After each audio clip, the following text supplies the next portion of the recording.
Ladies and gentlemen, please take your seats. The Immigrant story is always a unique one, but rarely an easy one. And if you're within the sound of my voice, that must mean you're in the seats with once more, as always. My name is Dave Voigt, and I'm the host of this podcast, where we sit down with a wide-ranging variety of entertainment industry professionals, and we pick their brain about current projects, state of the industry, how they got started, and so very much more in a light and in a conversational fashion. And you know, if you like how we do things around here, I'm going to go out on a limb and assume that you do, because let's face it, you're listening right now. And if you are, hit subscribe. Give us the old 5-star rating. Hit on your podcast provider of choice. Hit that subscribe button. Ring the bell. All the fun stuff you got to do. We're available on pretty much everywhere. Places like Apple, Amazon, Spotify, Google. And plus, we archive all of our episodes over at our In the Seats YouTube channel. So if you can give us a like and subscribe there as well, we would absolutely appreciate it. Also, don't hesitate to check us out on social media. We're on the Facebook, the Twitter, the Instagram, the Letterboxd, the TikTok, and probably a few other places too that I've forgotten about, and In the Seats for all sorts of fun updates. But finally, and I do dare say most importantly, please pay us a visit over at In the Seats, intheseats.ca, for all the latest and greatest from the world of film, television, basically the moving image at large. Because guess what? If we love to watch it and write about it and talk about it, we love it even more when you come by and read about it and listen about it. So do us that kindness and please pay us a visit. On this very, very special episode, we're diving into a new film. It is in theaters now. It's a joyous little piece of French-Canadian cinema that, well, being a little biased since I grew up in Quebec, I love very dearly. But it's based on the Governor General's award-winning novel by Kim Thúy. It's called Rue, and it's the story of an arduous journey of a wealthy family fleeing from Vietnam after the war when the North took over and coming to Quebec. It is a gorgeously shot piece of cinema from co-writer and director Charles-Olivier Michaud, and we had the unique pleasure of sitting down and talking with the man about the nature of the story and giving it this really distinct visual look and making it this sort of this emotionally engaging fantastic piece of cinema that I just cannot recommend enough. Rue is playing in select theaters now all across the country. But first, enjoy our talk with Charles-Olivier, because, quite frankly, it's a darn good one. All right, well, obviously, man, just to kick this off officially, just thank you so much for the time today. I mean, congrats on the movie, man. I thought it was an absolute stunner. Well, thank you. I loved it. Now, I mean, I guess my first question is, because, I mean, obviously, you're working from Kim's book, and, you know, you're developing the story. Like, walk me through the early days of turning the story into something that was a lot more visual than I think I expected it to be. Because, I mean, again, it's, you know, we've seen the Immigrant story before, but I mean, there's so much nuance here, visual nuance, that I really appreciated. Like, walk me through, I guess, sort of your vision in the early days. Very early on, I said very early on, I said we cannot make like Vietnam exotic, because Vietnam is their life, is their everyday life. Yeah. So Quebec has to be exotic. Quebec in the winter, they arrived in winter, and Kim was telling me that they arrived, there was the snow, it was a snowstorm, blah blah, and it was a new world, and so I said, okay, so this is going to be the exotic part. It's got to be strange, it's got to be beautiful, it's got to be weird, it's got to be harsh sometimes, and it's got to be kind of walking on a new planet, because and it's also because the point of view of the story was the young Kim, so Tin. And when you're a child like that, you don't decide. Like, your parents take you and they'd say, we're moving out of Vietnam, we're going to Canada, we're going wherever. And because they don't decide, then they don't have the choice, then they don't have the free will, then the only freedom that they have, because that the character had to me in my mind, it was to look around, to observe.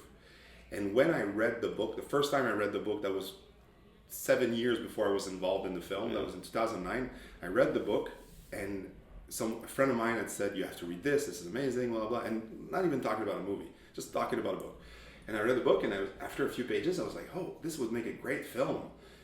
And now back to today, people are telling me this is kind of an impossible film to adapt. It's an impossible book to adapt. I'm like, why? It's full of images.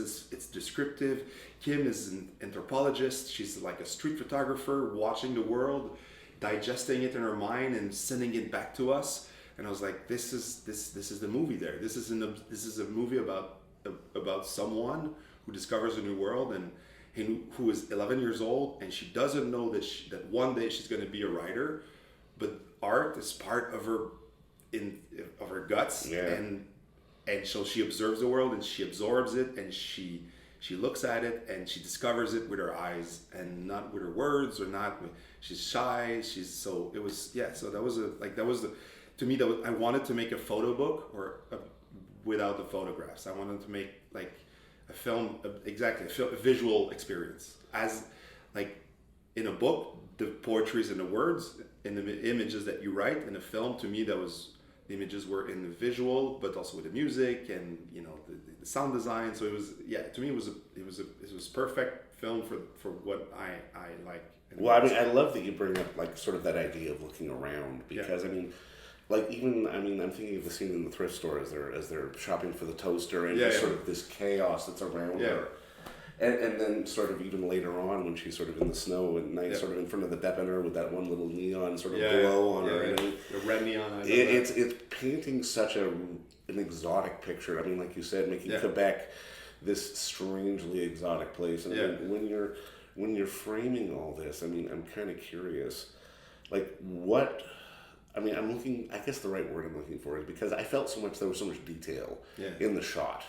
And I mean, a lot of people, it's one of those things where audiences may not appreciate it right away, but I mean, the more you watch the film, it's like, there's such care in every single frame of this movie. Like, for you, how important was it to sort of paint this, not just from a character standpoint, because I mean, that can be kind of obvious, but to really give it this distinct, like making Quebec a character. Well, I guess is maybe the best way to put it. Thank you for noticing that. Thank you for appreciating that, because it's we put a lot of care into every frame of the film, and the one of the really big advantages that I had was that we had is the friendship that I have with the director of photography, Jeff Lord. We've been collaborating together since my first film. We're very close. He's a very dear friend, so we spent a lot of time, like 3-4 years before making the film, to get 4 years talking, discussing, analyzing. We looked at pictures, we looked at paintings, we looked at movies on mute, understanding the visual language. And same with the Rosalie Clermont, the costume designer, in 2018. So that was like 4 years before we made the movie. Rosalie and I, we did costume tests. Yeah. We found textures. We found like fabrics for their their dresses, and I mean, we put a lot. We like, as I like to say, we did the movie before we made the movie. We planned it ahead, and we came on set. It was a strange experience. It was the first time it happened to me, because we had planned it before, and the actors were so listening and so careful and so present in the moment that they allowed us to make the film that we wanted. So we made the film. It was kind of an easy shoot. It's a tough prep, but it was an easy shoot, like an easy production, because we had made the film before we made the film. We had prepped it so much that when we arrived, like, okay, this is where we shoot this. We see this, like that, and we're gonna make this like that. Nothing more, nothing less. No, I mean, something I'm curious about, because, and I mean, this is a bit of a throwaway line. I mean, my experience is hardly similar, but I mean, I grew up in Montreal. I learned, French there, and then I come here, I've been here for 28 years, and I remember in high school, it's like, oh, take a French class, it'll be easy. It's like, no, it's completely different. It says, but French is hard. So like there was I think it was like a throwaway line of just the French as being different, and even in listening to your actors and how they spoke French, there were inflections where I was like, okay, this is not Quebecois French. This is them speaking Vietnamese, Parisian French. Yeah. Like, talk to me a little bit about finding the right people for this film, because I mean, again, so much of this experience for me was in the little nuances that made it special. It's a love letter to the minimalist everyday lives, right? Everyday challenges. Yeah. So finding the actors was, I mean, it was. I thought the biggest challenge was to find the little girl Tin, because finding a kid or like a pre-teenager is hard, and sometimes you don't find the person that you want. You just settle for someone that is close enough. But when Chloe came, she was an old soul. She was very mature. She was 10 years old when we met, and it was during it was 2021. I had seen at least 150 different tapes. Oh wow! It was during the COVID that right. we did casting. Yeah, everyone so Zoom, we did so we did Zooms, and they sent the pre-tapes, and then I was like, I'm not gonna see all of them, and so I'm gonna pick like the best 40, and of them I'm gonna meet, and she did not do a pre-tape. So that day I had seen the pre-tapes, and most of the people came with pre-tapes. Was kind of okay, yeah, she could, and then she came, and it was during COVID, so she had the mask, so I could see I could just look at her eyes, right, and she was staring at me, and I was like, oh my god, who is that? I love that. And she was very smart, very very attentive. She was just listening, not asking questions or anything like that. And after like one take of the bad scene that we did together, that was it. And Kim Thúy, the writer, she fell in love with her because she was saying that the scene that they were chopping off carrots, like fake carrots, like imaginary carrots in the scene, and the way that she was behaving is she was like in the Western world, when we are spoken to, we look at people. Of course, yeah. But over there, like the pretend dad that was there reading the lines, he was talking, she was just peeling the carrots, and she was not looking at him. And Kim was like, this is typically Vietnamese, very very Vietnamese, in the way that she was very straight, like her shoulders very broad, and we discovered that after she came in 6 different auditions, 6 callbacks. And she told us that during COVID in 2020, she had migrated from Vietnam with her family, from Vietnam to Montreal. They'd settled in Montreal because her father, who was from Montreal, had his parents, they wanted to be close to his parents, and that was just before Vietnam shut its borders. Right. So it was strange how she had similar circumstances as Kim Thúy when she came in 1978. When the North invaded the South and they had to leave. It was completely different, but very similar in a lot of ways. And I was like, wow, she had to leave. She was 10 years old. She had to leave her friends. She had to leave her school. She had to leave her life. She had to leave her apartment, her house, her life over there. So I was like, in a way, even if she's too young to understand, she understands a lot of what Kim Thúy lived when she was very young. So she was already carrying kind of the weight of something that you don't want a child to ever live. Totally, yeah. I appreciated the historical context as well. I mean, even just sort of lines of like, well, no, during the war we really didn't notice anything. It was after the war, it was when it got bad. Yeah. And I mean, how hands-on was Kim with this? Because I can imagine, because I mean, correct me if I'm wrong, this is not necessarily a thick book. It's a very thin book. Yeah, very small book. I can imagine that either A lot made it to the screen, or B, you had to sort of, as you guys were developing the screenplay, you had to sort of add a certain degree of flourish to it. Actually, it was strange because when we did, the book was, we left, and I say we, the screenwriter and myself, we developed the script together, and for many years we kind of stirred away from the book, and we left it behind, and we forgot the book. And before we were supposed to go to Asia to shoot the film. We were supposed to have much more money. It was blah blah, all these things, and circumstances dictated that it would be different. And that's the point when I went back to the book, and I had to really choose what was important to make in the film. And that was like 4 or 5 months before the film, and that was, to me, that was a great reminder of why we wanted to make this film, because we had forgotten the book, because we thought we knew it by heart. And even Kim was like, but I went back to the book and I researched the book, and that's when I took a lot of lines from the book and I put them in the movie that were not in the movie. Like you say that, like, we were during the war, we were at peace, but it was when peace came that we had to leave. Like, these were lines directly from the book, inside the book. And every scene of the film is a scene in the book, but it's not at the first degree. Right. It's reinterpreted, repurposed. But the heart of it is there. There's some lines, but we went back to the book, and the book kind of became our beacon as any in good darkness. adaptation would be, because obviously it's two different genres. You can't literally transpose one to the other. No, it would not be interesting though. No.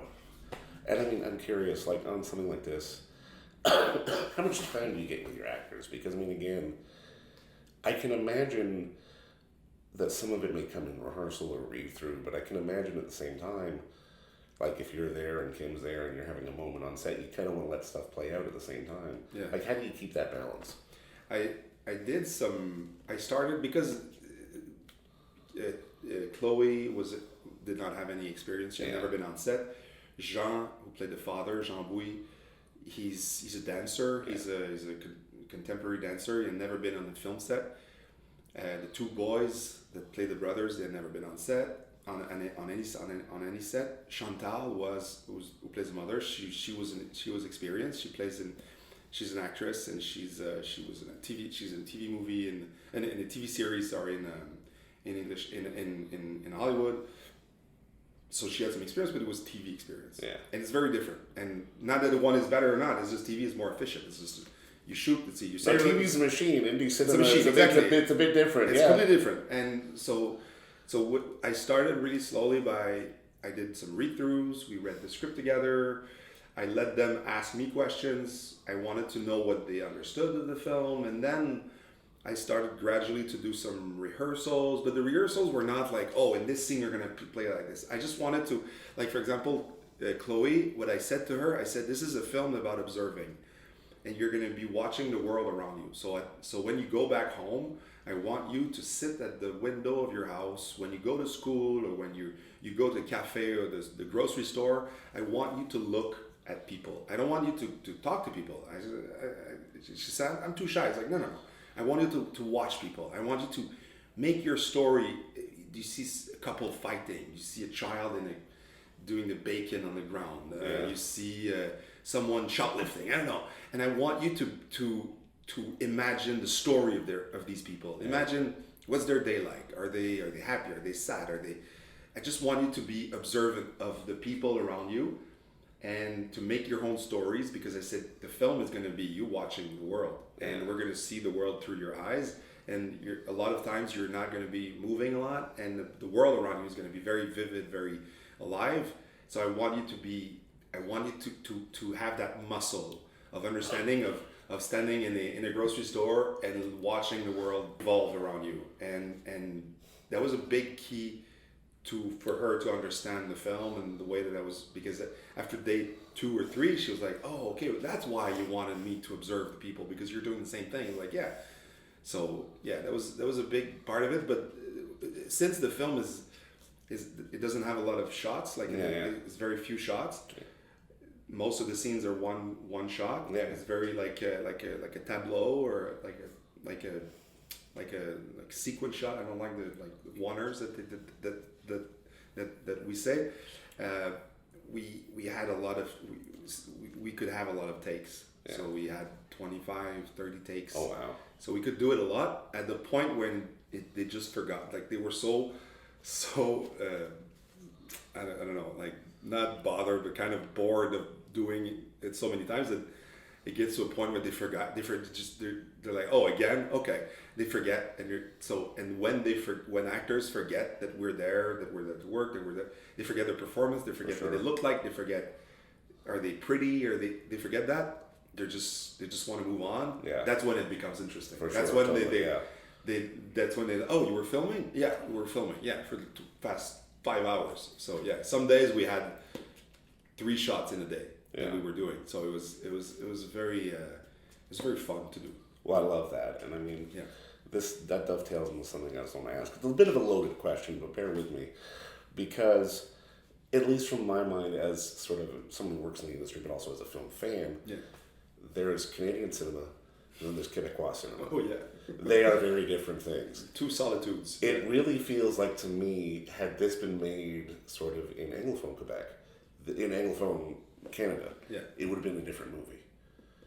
Can you talk to me a little bit, like what is it from your perspective that makes Quebecois cinema a little bit different? Is it just sort of the worldliness? Is it sort of that openness to observation, maybe like you were saying? There's something in the language and the culture, in the French culture.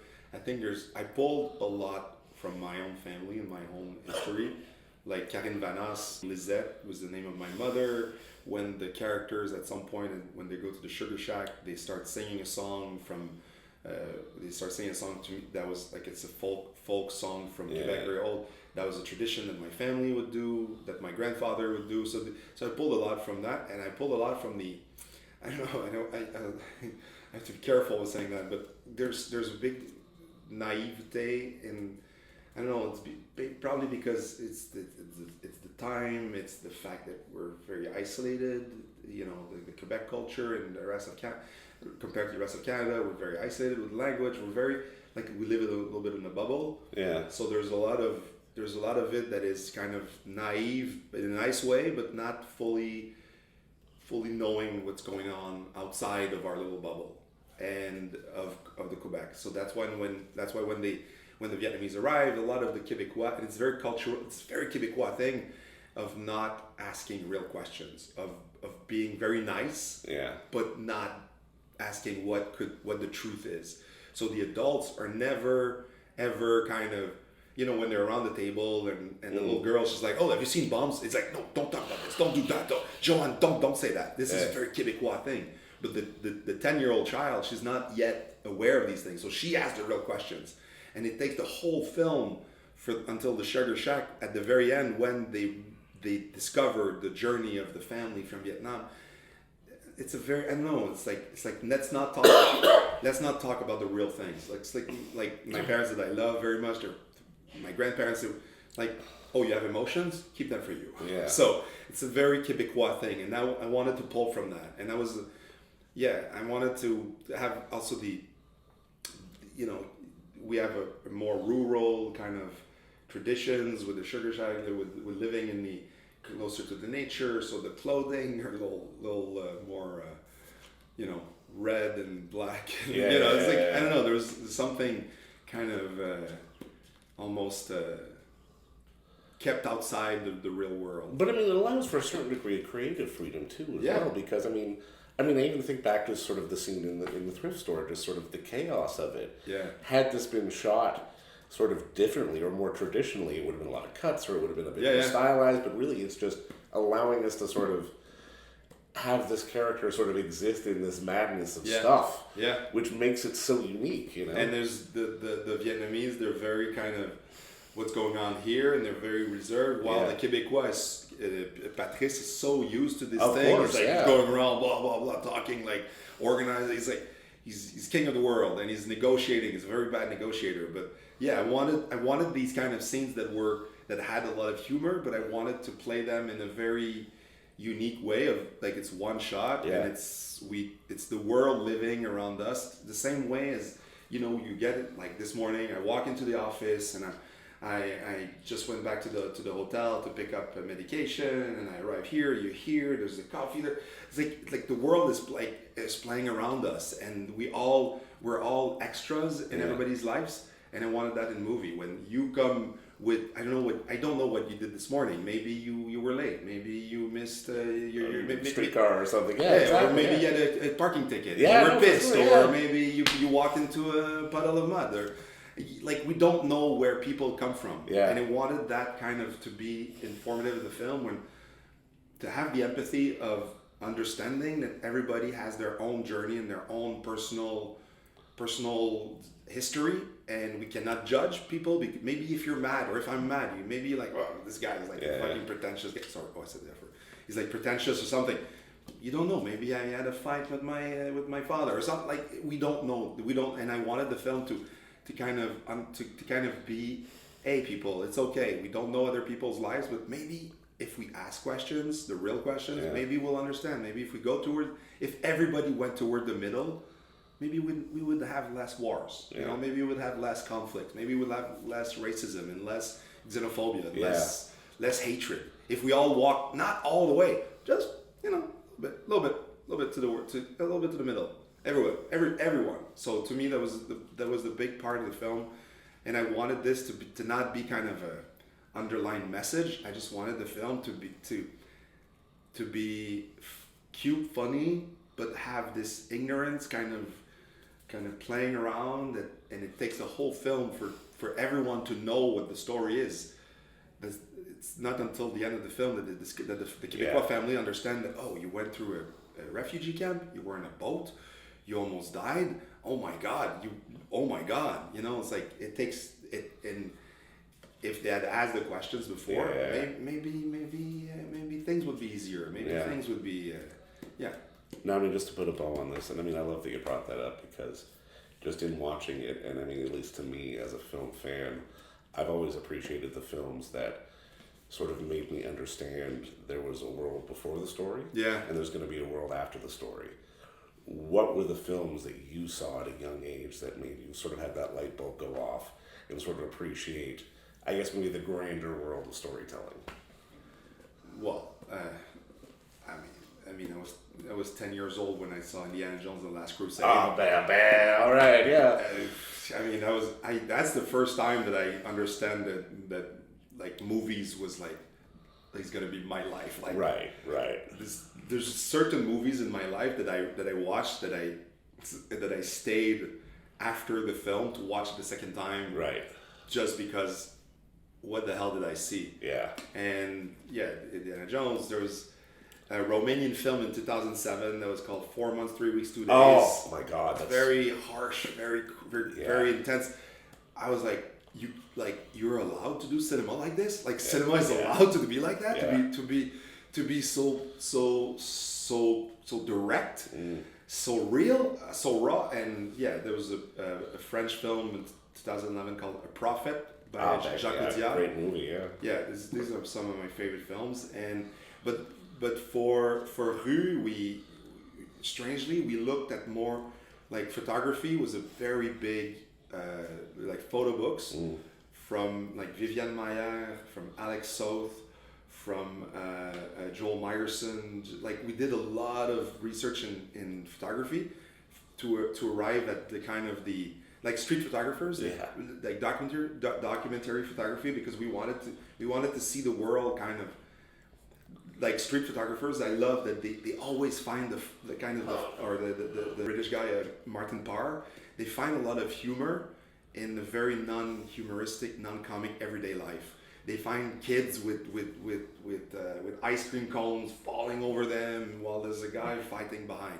They find, there's a cop arresting someone, but his butt crack is showing. Like, there's a lot of, we wanted to have the humor and the strangeness of everyday life that is not a lot present in movies, because in movies you focus on your story, while kind of photography, you go out and you see the world in a very, and not like documentary like or war photography that is suffering and pain and people dying. No, I wanted to have like normal, weird, boring everyday life that is strange, and sometimes when you go, and if you go to a new world, if you travel anywhere, anyone will have since you don't know the customs, you don't know the culture, you don't know the language, anyone will be like, oh, this is weird, this is strange, this is funny, this is funny in Mexico, how they do that. So I wanted that for her, but in our culture. And so I wanted to rediscover Quebec culture through the eyes of someone who had never seen it before, and who arrived in the winter in a weird time. And because watching it felt to me like you were giving almost rural Quebec a 70s New York kind of aesthetic, which I absolutely love. But Charles, you've done a really beautiful piece of work here. It's such a great sort of honest story of the immigrant story, but at the same time, it's artistic, it's beautiful, it's emotional and it really connects on a human level without sort of hammering people over the head with the quote-unquote message. I think you've done a great job. I'm really touched by everything you're saying. Thank you so much. Well, thank you so much. And again, thank you for the time today, man. I really appreciate it. And don't forget to visit our friends over at Bay Street Video for all your DVD, Blu-ray rental, or purchasing needs this summer, as they are still open for curbside and some mailing delivery as well. Over at 1172 Bay Street, Toronto, Ontario, Canada, you can give them a call at 416-964-9088. That's 416-964-9088. Or send them an email at baystreetvideoto@gmail.com for any of your DVD and Blu-ray needs.